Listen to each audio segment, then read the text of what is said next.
Hello everyone, welcome to learning with us. और बताइए आपकी पढ़ाई कैसी चल रही है। आई होप आपकी पढ़ाई भी बहुत अच्छी चल रही होगी और आप भी बहुत अच्छे होंगे। जैसा कि आपको पता है कि बिहार शिक्षक का पेपर कक्षा 6 से कक्षा 8 वाला जो है आपके एनसीईआरटी से ही क्वेश्चन बनेंगे। और मैं आपकी सारी एनसीईआरटी करवा रही हूँ। कक्षा 6 की मैंने आज करवा दी है आपकी, अब तक सारी हो चुकी हैं। और कक्षा 7 की मैं आपकी करवा रही हूँ, जो आज ये लास्ट चैप्टर है आपकी ये भी फिनिश हो जाएगी। और कल से हम लोग कक्षा 8 की एनसीईआरटी करेंगे। तो आप लोग अच्छे से पढ़ लीजिएगा। और जो भी पेपर अभी हुआ था शिक्षक का बिहार का, वो आप लोग सारे बैक ईयर भी अच्छे से लगा लीजिएगा। आपको बैक ईयर से देखो बहुत हेल्प मिलती है, थोड़ा समझ में आता है कि पेपर कैसा आया, पेपर का लेवल कैसा है। तो आप लोग बैक ईयर भी बहुत अच्छे से कर लीजिएगा और प्रैक्टिस करते रहिएगा और चीज़ों का बार बार रिवीजन कीजिए, क्योंकि अब टाइम कुछ है नहीं ज़्यादा पढ़ने का। तो आप लोग अच्छे से जो भी पढ़ा है उसका रिवीजन करते रहिएगा, आप लोगों के लिए वो अच्छा होगा। आइए नेक्स्ट चैप्टर हम लोग देखते हैं, क्या है वन। हम लोगों का क्या है वन। वन की भूमि उसके अंकुरण और नवोद्भिद और पौधों में विकसित होने के लिए अनुकूल परिस्थितियां प्रदान करती हैं। ठीक है, इनमें से कुछ वृक्ष के रूप में वृद्धि कर जाते हैं। उन्होंने यह भी बताया है कि किसी वृक्ष का शाखी भाग तने से ऊपर उठ जाता है, जो शिखर कहलाता है। जो भाग तने से ऊपर उठ जाता है उसको क्या कहते हैं, शिखर कहते हैं। वृक्ष के शिखर की आकृति और अमाप साइज में परस्पर भिन्न होते हैं। भाई देखो, हर चीज़ की आकृति और अमाप सिंपल सी बात है कि भिन्न ही होती है। इसी कारण किसी वन में विभिन्न ऊंचाइयों पर क्षैतिज परतें बनी होती हैं। इन्हें अधोतल कहते हैं। विशाल और ऊंचे वृक्ष परत बनाते हैं जिनके नीचे झाड़ियाँ और ऊंची घास की परतें होती हैं। और सबसे नीचे की परत शाख बनाती है। क्या बनाती है, जो ऊपर की होती है वृक्षों के उसको शिखर कहते हैं, जो नीचे की होती है उस परत को क्या कहते हैं, शाख कहते हैं। आइए नेक्स्ट पॉइंट हम लोग का क्या है वो भी देखते हैं हम लोग। नेक्स्ट पॉइंट है हम लोग का, विभिन्न जलवायवीय परिस्थितियों के कारण वृक्षों और अन्य प्रकार के पादपों की किस्मों में भिन्नता पाई जाती है। देखो, परिस्थितियों के कारण क्या होता है कि वृक्ष और अन्य प्रकार के पादपों की किस्मों में क्या भिन्नता पाई जाती है। जंतुओं के प्रकार की विभिन्न वनों में भिन्न होते हैं। जंतुओं के प्रकार और विभिन्न वनों के भी भिन्न होते हैं। वन भूमि की सतह गहरे रंग की दिखाई दे रही थी। कैसी, वन जो है वहाँ की भूमि है जो गहरे रंग की दिखाई दे रही, तथा वह सूखी और क्षयमान पत्तियाँ, फलों और बीजों और टहनियों और छोटे शाखों से ढकी हुई थी। क्षयमान पदार्थ आर्द्र और गर्म थे। कैसे थे क्षयमान पदार्थ, आर्द्र और गर्म थे आपके। सभी जंतु, चाहे वे शाक बच्ची हों अथवा मांस बच्ची हों, अंततः भोजन के लिए पादपों पर ही निर्भर रहते हैं। चाहे वो शाकाहारी हो, देखो, चाहे वो मांसाहारी हो, किस पर निर्भर रहते हैं भाई, वो पादपों पर या पौधों पर ही निर्भर रहते हैं। कोई भी हो, जो जीव पादपों का भोजन करते हैं उन्हें अक्सर अन्य जंतुओं द्वारा भोजन के रूप में ले लिया जाता है। और इस प्रकार यह क्रम क्या होता है आपका, चलता रहता है। आइए नेक्स्ट पॉइंट देखते हैं। उदाहरण के लिए घास को कीटों द्वारा खाया जाता है। घास को किसके द्वारा खाया जाता है, कीटों द्वारा, जिन्हें मेढक खा लेते हैं। मेढक को सर्प खा लेते हैं। इसे खाद्य श्रृंखला कहा जाता है। घास, कीट, मेढक, सर्प, उकाब या गरुड़, वन में अनेक खाद्य श्रृंखलाएं पाई जाती हैं। क्या पाई जाती है वन में, अनेक खाद्य श्रृंखलाएं क्या होती हैं आपकी, पाई जाती हैं। सभी खाद्य श्रृंखलाएं परस्पर संबंध होती हैं, सब एक दूसरे से जुड़ी होती हैं। यदि किसी एक खाद्य श्रृंखला में कोई विघ्न पड़ता है तो यह अन्य श्रृंखलाओं को क्या करते हैं, प्रभावित करता है। वन का प्रत्येक भाग अन्य भागों पर क्या होता है, निर्भर होता है। यदि हम वन के किसी घटक जैसे वृक्ष को अलग कर दें तो इससे अन्य सभी घटक क्या होते हैं आपके, प्रभावित हो जाते हैं। नेक्स्ट पॉइंट है हम लोगों का, पादपों और जंतुओं के मृत शरीर को ह्यूमस में परिवर्तित करने वाले सूक्ष्म जीव अपघटक क्या कहलाते हैं। क्या कहलाते हैं, सूक्ष्म, जो पादप और जंतुओं के मृत शरीर है वो किस में परिवर्तित हो जाते हैं, ह्यूमस में परिवर्तित हो जाते हैं, जिनको क्या कहते हैं हम लोग, अपघटक कहते हैं। इस प्रकार के सूक्ष्म जीव वन में महत्वपूर्ण भूमिका निभाते हैं। किसमें महत्वपूर्ण भूमिका निभाते हैं भाई, ये वन में निभाते हैं। ह्यूमस की उपस्थिति यह सुनिश्चित करती है कि मृत पादपों और जंतुओं के पोषक तत्व मृदा में क्या होते हैं, निर्मुक्त होते रहते हैं। वहां से ये पोषक तत्व पुनः सजीव पादपों के मूलों द्वारा अवशोषित कर लिए जाते हैं। पादप प्रकाश संश्लेषण के प्रक्रम द्वारा ऑक्सीजन निर्मुक्त करते हैं। किसके द्वारा? पादप जो होते हैं प्रकाश संश्लेषण के समय क्या करते हैं? आपके ऑक्सीजन मुक्त करते हैं और कार्बन डाइऑक्साइड अंदर करते हैं। इस प्रकार पादप जंतुओं के श्वसन के लिए ऑक्सीजन उपलब्ध कराने में सहायक होते हैं। वे वायुमंडल में ऑक्सीजन और कार्बन डाइऑक्साइड के संतुलन को भी बनाए रखते हैं। किसका? ऑक्सीजन और कार्बन डाइऑक्साइड के संतुलन को भी क्या रखते हैं? बनाए रखते हैं। इसीलिए वनों को हरे फेफड़े कहते हैं। हरे फेफड़े किसको कहते हैं? वनों को कहते हैं। क्यों कहते हैं भाई? क्योंकि वो ऑक्सीजन और कार्बन डाइऑक्साइड का क्या बनाए रखते हैं? संतुलन बनाए रखते हैं। आइए नेक्स्ट पॉइंट देखते हैं। वृक्ष अपने मूलों या जड़ों से जल अवशोषित करते हैं। किससे जल अवशोषित करते हैं? अपनी जड़ों से। और वाष्पोत्सर्जन द्वारा जलवाष्प निर्मुक्त करते हैं। वाष्पोत्सर्जन द्वारा क्या करते हैं? जलवाष्प निर्मुक्त करते हैं। वन केवल पादप और जंतुओं का आवास ही नहीं है, वन क्षेत्र में अनेक मानव समुदाय भी रहते हैं। इनमें से कुछ विभिन्न जातियों के हो सकते हैं। किन जातियों के? विभिन्न जातियों के हो सकते हैं। लोग अधिकतर आवश्यकताओं के लिए वनों पर निर्भर करते हैं। किस पर निर्भर रहते हैं? आवश्यकताओं के लिए। वह उन्हें भोजन, आश्रय, जल और औषधियाँ प्रदान करते हैं। वन क्षेत्र में रहने वाले ये लोग वहाँ के अनेक औषधि पादपों के बारे में जानते हैं। किसके बारे में? जो वन में रहते हैं लोग वो क्या करते हैं? वो पौधों, जो वन में औषधियाँ होती हैं उन पादपों के बारे में क्या करते हैं? अच्छे से जानते हैं। भाई वो वहाँ रहते हैं तो उसके बारे में उनको जानकारी होती है। सघन झाड़ियाँ और ऊंची घास जंतुओं को भोजन और आश्रय प्रदान करती हैं। क्या करती हैं? जंतुओं को भोजन और आश्रय प्रदान करती है। ये उन्हें वन में रहने वाले मांसभक्षी जीवों से सुरक्षा भी प्रदान करते हैं। वन अधिकारी वन में कुछ जंतुओं की उपस्थिति की जानकारी उनकी लीद और पदचिन्हों के आधार पर करते हैं। कैसे? पदचिन्हों के आधार पर करते हैं। जंतुओं की लीद की एक बड़ी क्षयमान ढेर पर अनेक भृंग और कैटरपिलर या लार्वा पनप रहे थे तथा अनेक नवोद्भिद भी अंकुरित हो रहे थे। ये नवोद्भिद कुछ शाखों और झाड़ियों के हैं। जंतु भी कुछ पादपों के बीजों को प्रकीर्णित करते हैं। इस प्रकार जंतु वनों में पादपों को वृद्धि करने और उनके पुनर्जनन में क्या होते हैं? सहायक होते हैं। नेक्स्ट पॉइंट हम लोग का देखते हैं। जंतुओं का क्षयमान गोबर नवोद्भिदों को उगाने के लिए पोषक तत्व भी प्रदान करते हैं। क्या करते हैं?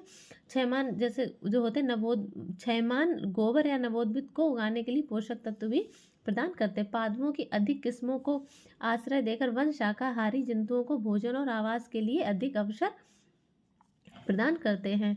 शाकाहारियों की अधिक संख्या का अर्थ है विभिन्न प्रकार के मांस भक्षियों के लिए भोजन की अधिक उपलब्धता। क्या है? भोजन की अधिक उपलब्धता। जंतुओं की विविध किस्में वन के पुनर्जन्म और वृद्धि में सहायक होती हैं। अब घटक वन में उगने वाली पादपों के लिए पोषक तत्वों की आपूर्ति को बनाए रखने में क्या होती हैं? सहायक होती हैं। इस प्रकार वन एक गतिक सजीव इकाई है जो जीवन और जीवन क्षमता से क्या हो? भरपूर है। वन वितान की सबसे ऊपरी परत वर्षा की बूंदों को विच्छिन्न कर अर्थात छोटी छोटी फुहार में परिवर्तित कर रही थी। अधिकांश जल वृक्षों की शाखाओं, पत्तियों, तनों से होता हुआ नीचे की झाड़ियों और शाखों पर धीमे धीरे क्या होता? गिर रहा था। कई स्थानों पर भूमि सूखी थी। वन भूमि की सतह पर गिरी मृत पत्तियों की परत अब कुछ गीली हो गई है, लेकिन वन में कहीं भी जल का जमाव होता नहीं दिखाई दिया। आइए नेक्स्ट पॉइंट हम लोग देखते हैं। क्या है नेक्स्ट पॉइंट हम लोगों का? वन वितान की सबसे ऊपरी परत वर्षा की बूंदों को विच्छिन्न कर अर्थात छोटी छोटी फुहार में परिवर्तित कर रही। अधिकांश जल वृक्षों की शाखाएं, पत्तियों और तनों से होता हुआ नीचे की झाड़ियों और शाखों पर धीमे धीमे गिर रहा था। कई स्थानों पर भूमि सूखी थी। वन भूमि की सतह पर गिरी मृत पत्तियों की परत अब कुछ गीली हो गई थी, लेकिन वन में कहीं भी जल का क्या जमाव नहीं दिखाई दिया। हम लोगों ने यहीं पे छोड़ा था। ये नेक्स्ट पॉइंट हम लोग देखते हैं उसके आगे।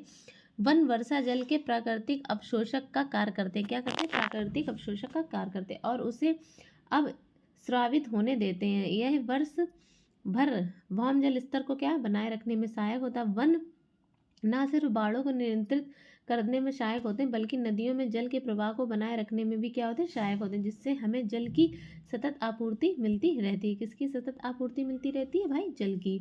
इसके विपरीत यदि वृक्ष ना हो तो वर्षा जल सीधे भूतल पर गिरकर आसपास के क्षेत्र में भर सकता है। तेज वर्षा मृदा की ऊपरी उपजाऊ परत को भी क्षति पहुंचा सकती है।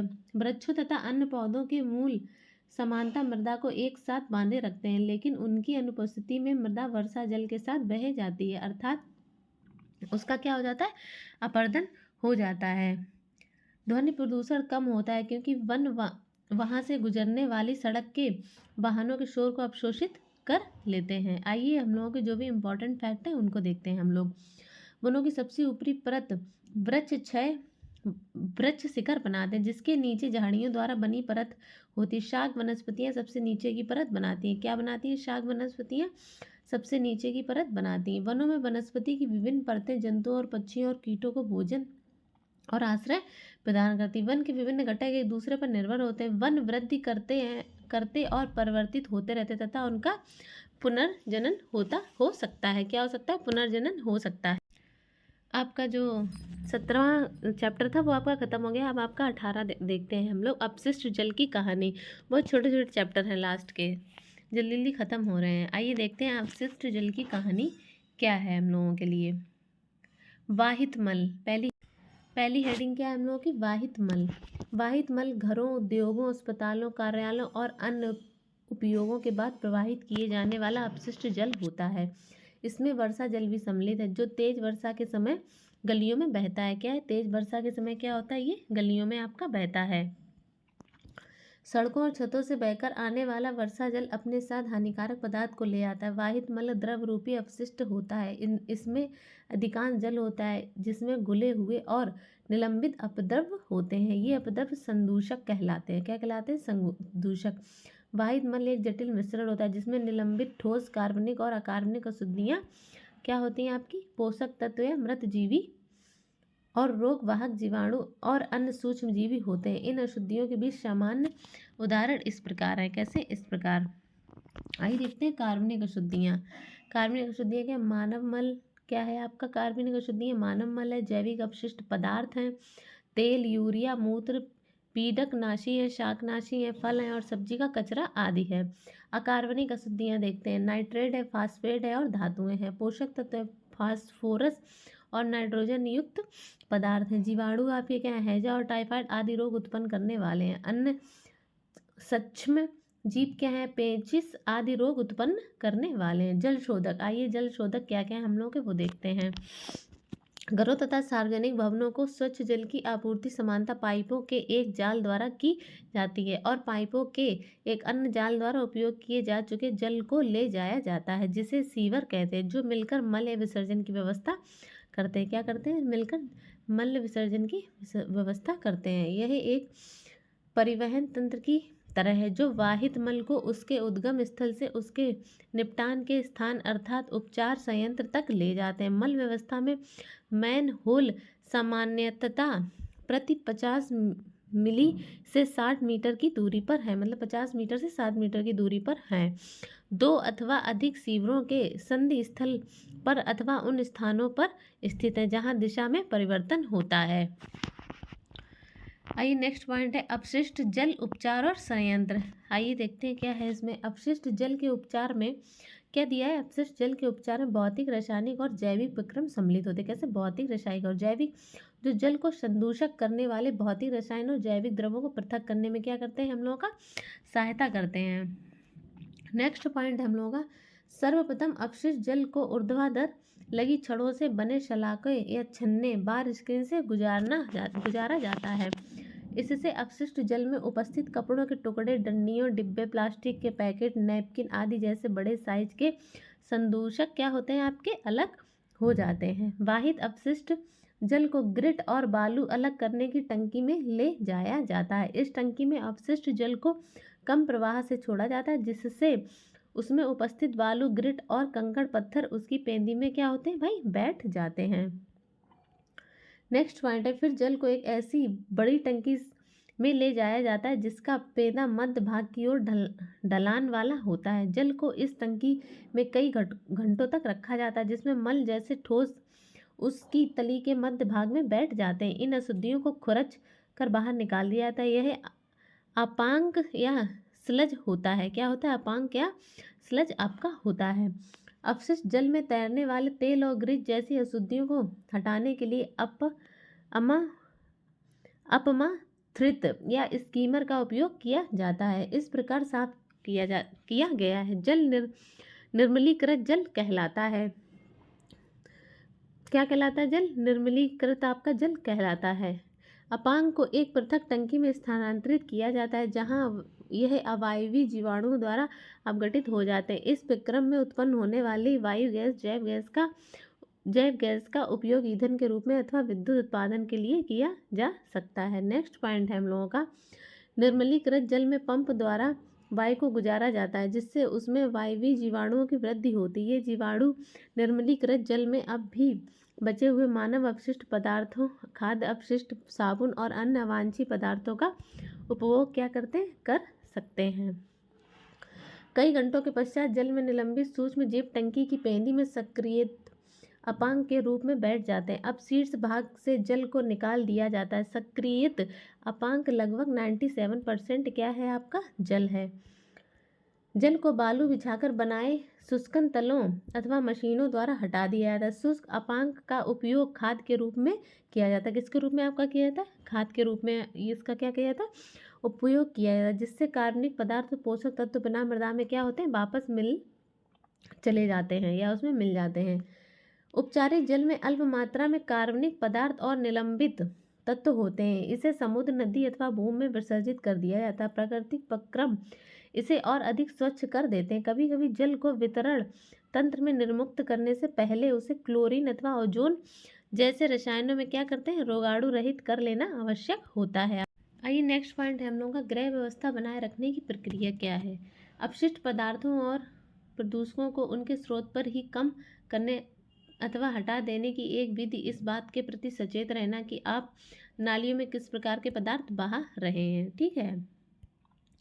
खाना पकाने के तेल और वसाओं को नाली में नहीं बहना चाहिए। ये पाइपों में कठोर पदार्थों की परत जमा कर उन्हें क्या करते हैं? अवरुद्ध। भाई अगर हम लोग वैसी चीज़ें डाल दें कठोर तो नालियाँ हम लोग की क्या होंगी? जाम हो जाएंगी। खुली नाली में वसा मृदा के रंध्रों को बंद कर दे जिससे कि उसकी जाल को फिल्टर करने की प्रभाविता कम हो जाती है। तेल और वसाओं को कूड़ेदान में ही फेंके। क्या समझ में आए? तेल और वसाएं हैं जो उनको कहाँ हम लोग फेंकेंगे? कूड़ेदान में फेंकेंगे। पेट विलायक, कीटनाशक, मोटर तेल, औषधियाँ आदि रसायन उन सूक्ष्म जीवों को मार सकते हैं जो जल के शुद्धिकरण में सहायक होते हैं, इसलिए उन्हें नाली में मत बहाइए।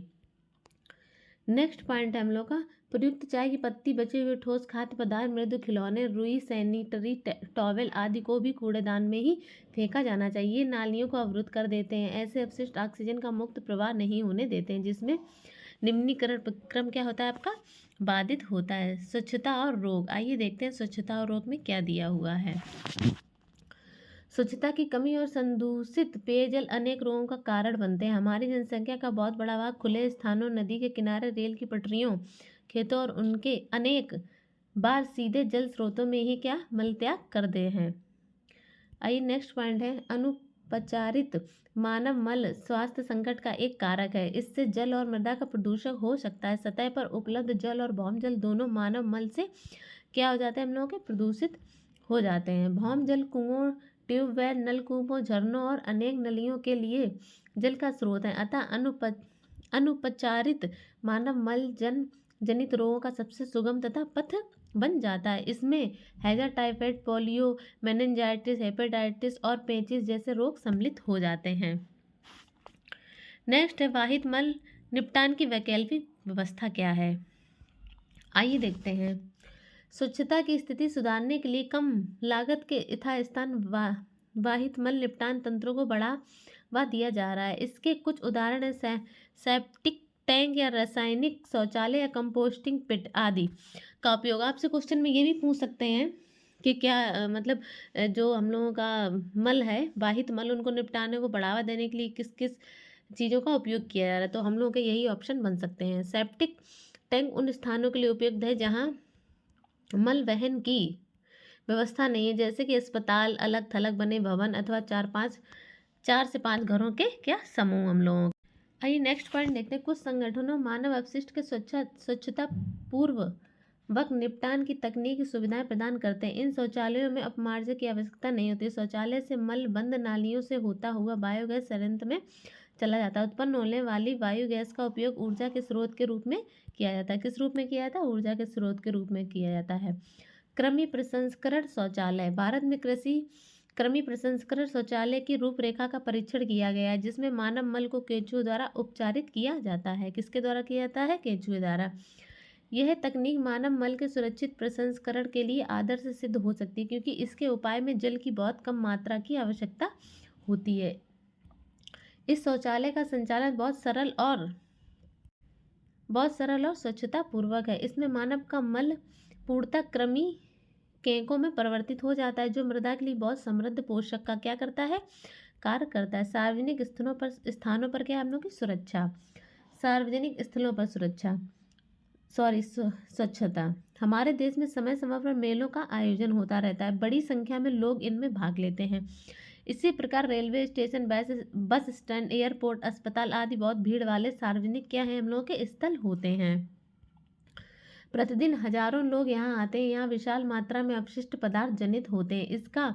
इनका उचित निपटान आवश्यक होता है, अन्यथा महामारी फैल सकती है। सरकार ने स्वच्छता के कुछ निश्चित मानक क्या हम लोगों के दिए? मानक निर्धारित किए हैं। क्या निर्धारित किए? मानक निर्धारित किए हैं हम लोगों के, लेकिन दुर्भाग्य से इसको सख्ती से लागू नहीं किया गया है। मतलब इनको सख्ती से लागू नहीं किया है।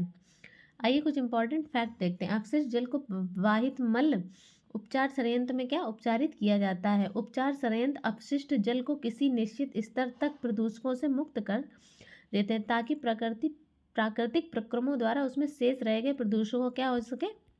निपटान हो सके। अपशिष्ट जल उपचार के सहे उत्पाद या अपांग और बायोगैस है। खुली मुक्त नाली व्यवस्था मक्खी, मच्छर, अन्य ऐसे जीवों के लिए प्रजनन स्थान प्रदान करते हैं, जो रोगों को उत्पन्न करते हैं। आई होप आपको समझ में आया होगा आज का चैप्टर।